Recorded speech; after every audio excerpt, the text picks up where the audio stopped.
sholat.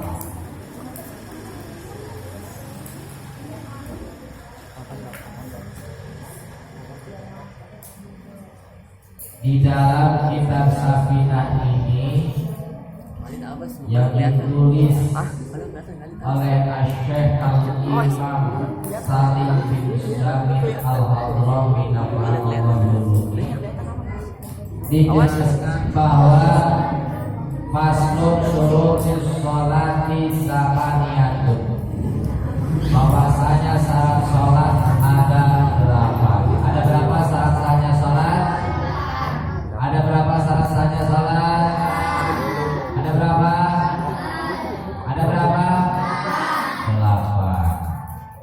8. Syarat itu apa, Man? Syarat itu suatu perkara, suatu hal yang harus ada ketika mau mengerjakan atau mau melaksanakan sesuatu. Contoh, kita mau kerja, pasti sama perusahaan itu diberikan atau ada ketentuan yang harus dipenuhi. Ketentuan itu disebutnya adalah syarat.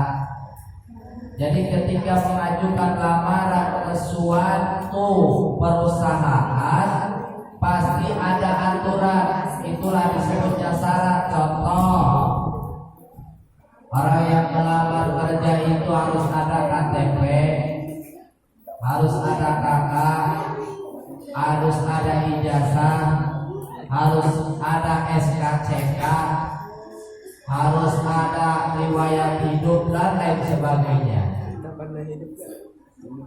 Kira-kira kalau tidak ada itu syarat satu saja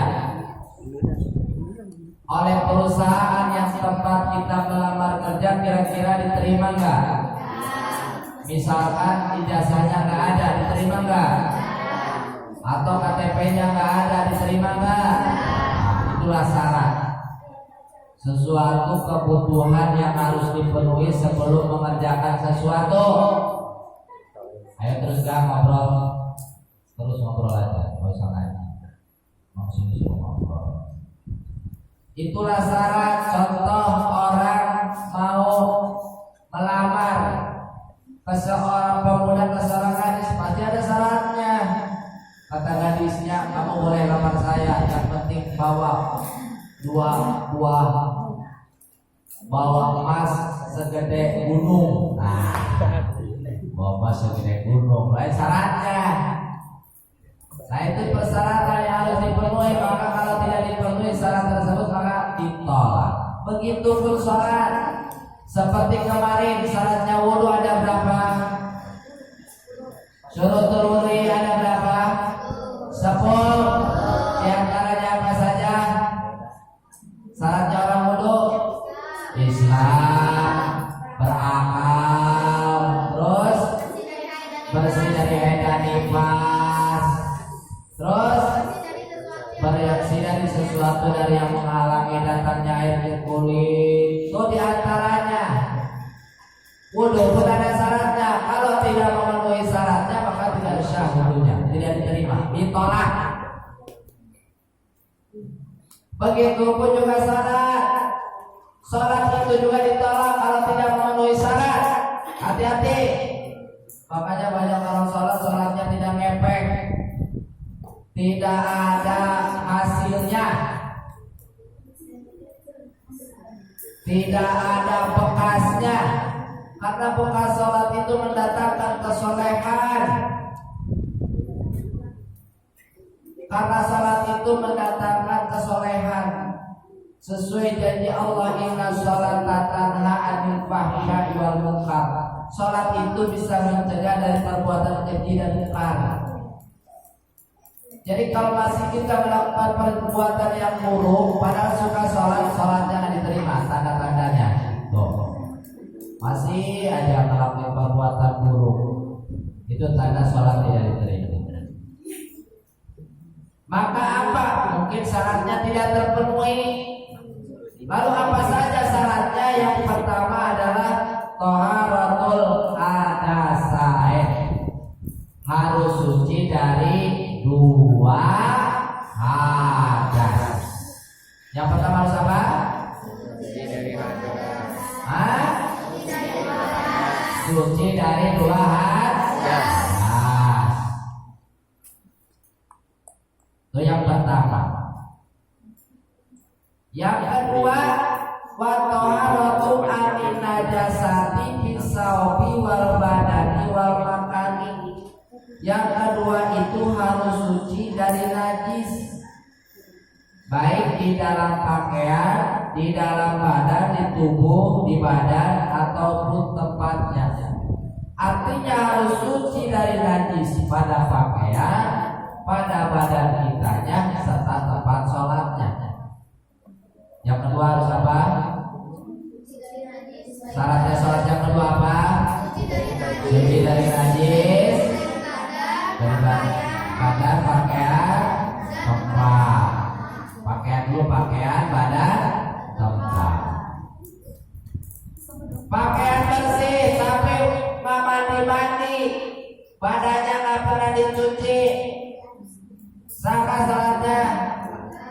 Badannya kotor, sangka. Walaupun pakaiannya baru beli buat lebaran, kalau badannya kotor bernajis maka tidak sah. Badannya udah mandi, pakaiannya udah bersih, tapi tempat sholatnya kotor,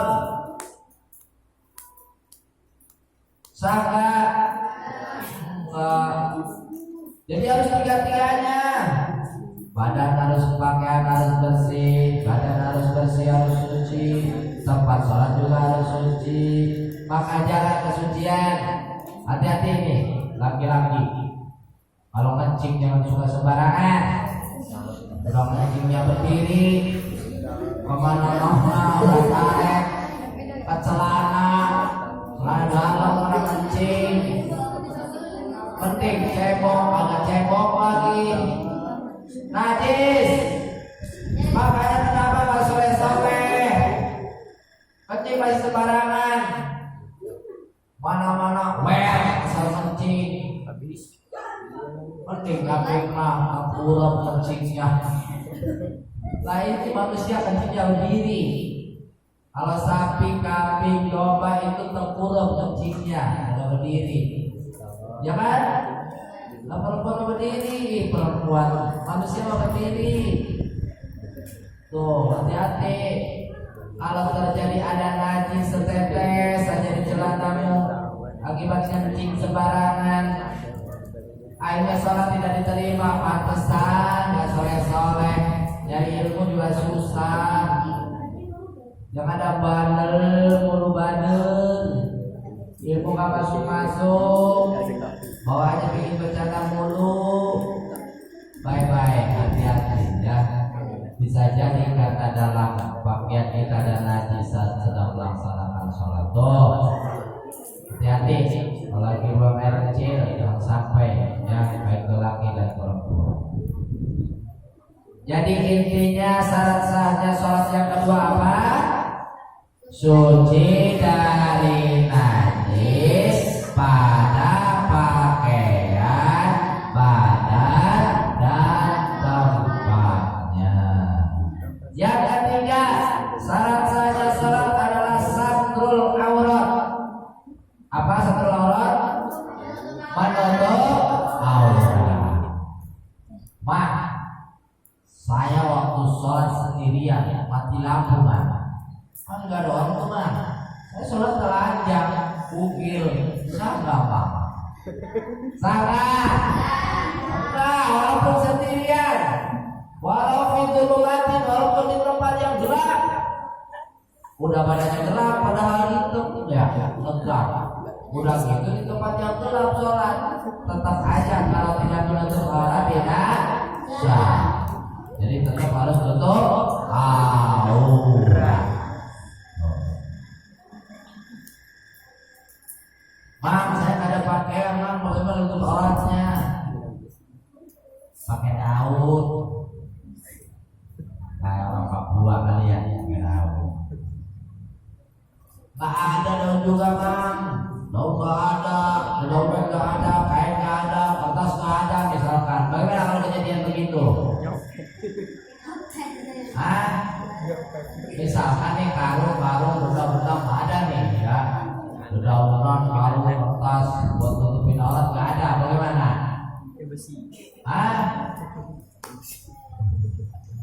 Salat raja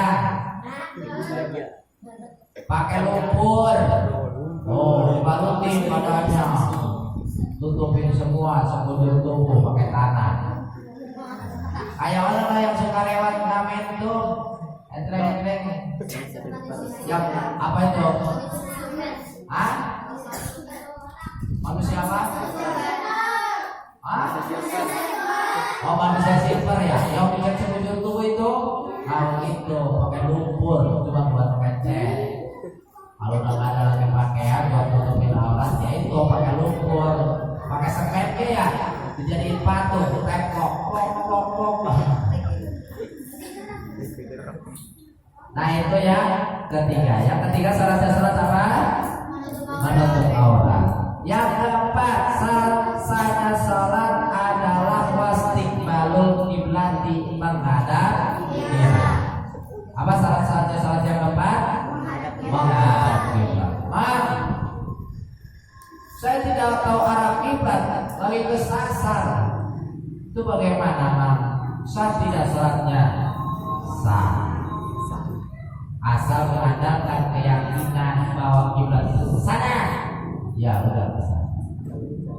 Lalu bagaimana, Bang? Saya kalau salat misalkan di dalam kendaraan, di bis, di kereta, atau di kapal terbang, atau di kapal laut, bagaimana salatnya, Bang? Itu kan bis kan terus begini aja.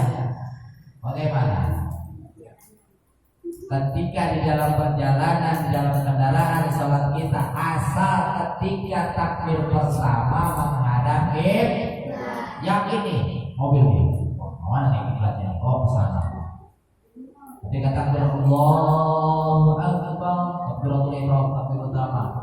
Setelah itu mobil mau goyang kemana pun tidak masalah. Atau kapal lautnya terbang ambil ombak, sono sini. Tidak masalah. Yang penting ketika takbir pertama yakin kita sudah menghadap kiblat. Intinya yang penting yakin. Kalau tidak ada petunjuk arah, ketika misalkan dalam satu gedung kita bingung ini arahnya kemana, tidak ada petunjuk arah, kompas tidak bawa misalkan, maka menggunakan keyakinan. Asal jangan disengaja. Saya memang bosan menghadap ke barat mulu, saya masalahnya menghadap timur. Itu mudah tidak sah. Saya bosan menghadap timur, mau menghadap selatan, saya masalahnya aliran sesat gitu namanya ya. Hati-hati, jangan suka sembarangan ya. Kemudian itu yang keberapa? Keempat. Yang keempat itu syaratnya salat apa? Menghadap kiblat. Yang kelima, syarat sahnya salat itu adalah dukhulul waqti, masuk waktu. Saking betulnya lagi puasa. Setengah 12 udah datang. Salat duluan. Saya biar lebih utama kalau duluan. Belum ada. Karena azan itu jam 11.55 menit. Itu baru jam 11.30 menit. Sudah ambil wudhu, udah niat sholat dulu. Allahu Akbar. Sangat. Karena belum masuk waktu. Seketol-ketolnya atau sesolehnya tetap aja kalau mau sholat harus nunggu waktu masuk. Jangan sembarangan ya. Kemudian itu yang kelima. Jadi yang kelima itu syarat saja salat apa? Masuk waktu. Yang keenam, wal ilmu bi fardiyatihi, yaitu mengetahui tentang kefarduannya salat. Syaratnya salat.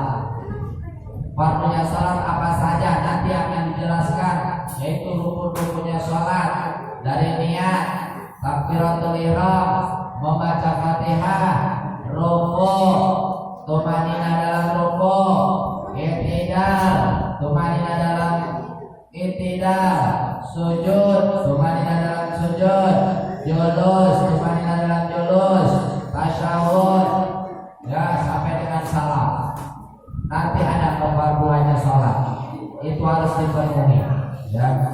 Jadi yang ke syarat sahnya sholat yang keenam adalah harus mengetahui kepaduannya sholat, ya, harus mengetahui kepaduannya sholat. Jadi kalau tidak tahu padunya sholat, sholatnya tidak sah. Harus tahu rukun-rukunnya, ya, fardu-fardunya sholat apa saja, kewajiban-kewajiban di dalam melaksanakan sholat apa saja, itu harus terpenuhi, harus tahu.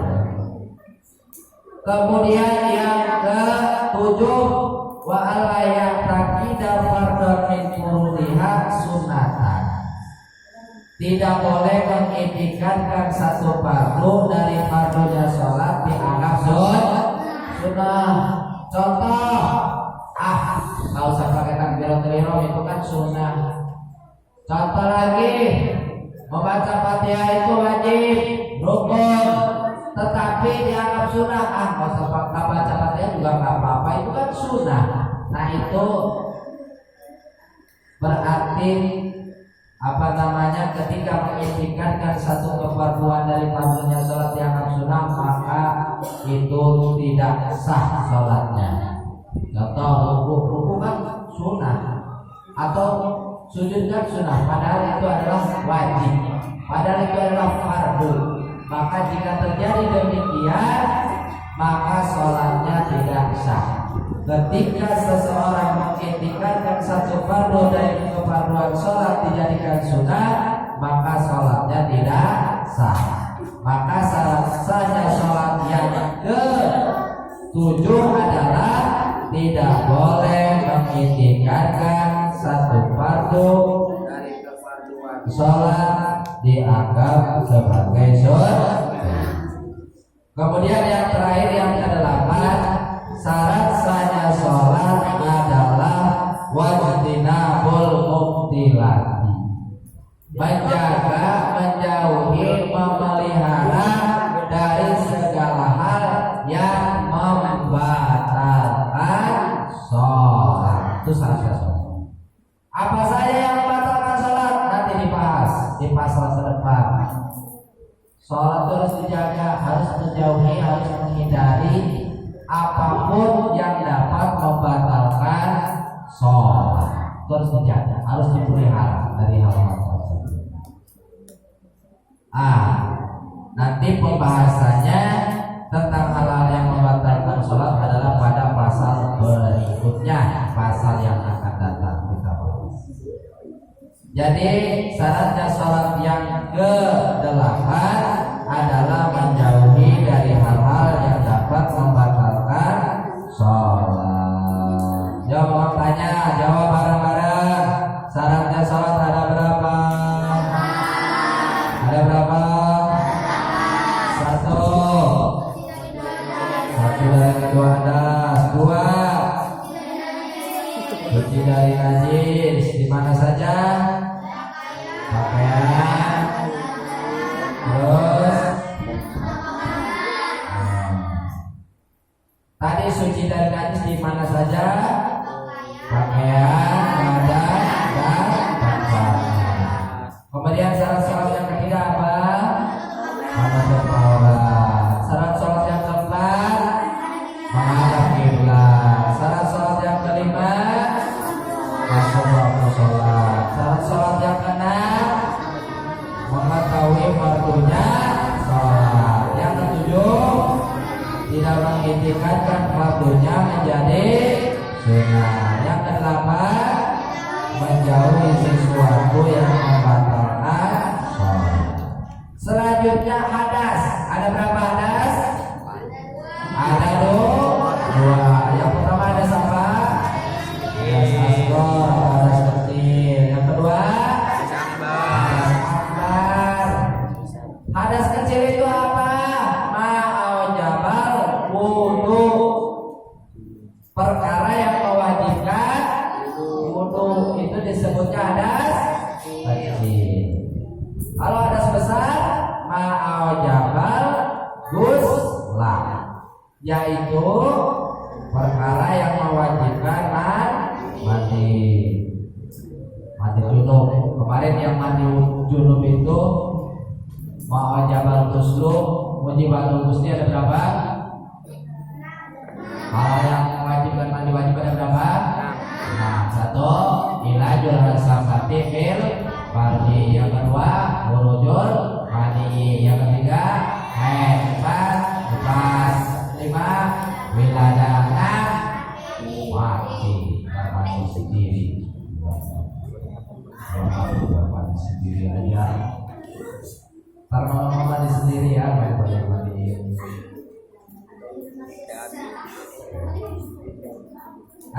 Jadi hadas itu ada dua. Yang pertama hadas kecil, yang kedua hadas besar. Hadas kecil itu adalah perkara yang mewajibkan wudu, sementara hadas besar adalah perkara yang mewajibkan mandi wajib. Sekarang aurat. Aurat itu terbagi menjadi 4. Al-auratu arba'un. Aurat itu terbagi menjadi berapa? 4. Ini harus diketahui, hati-hati nih tentang aurat. Aurat rujuli mutlaq wal amati fi sholati ma baina surati wal badani. Aurat lelaki tulen, lelaki mutlak, bukan barji. Lelaki sesungguhnya lelaki. Dan perempuan aman di dalam sholat adalah antara pusat dan lutut. Oh, jadi kalau sholat mah, kalau misalkan saya punya celananya yang oprak kayak Jojo, terus kesininya segini, ke atas hanya sampai segini, ke atas nggak pakai baju, sah nggak sholatnya kalau laki-laki? Sah nggak? Sah nggak? Sah.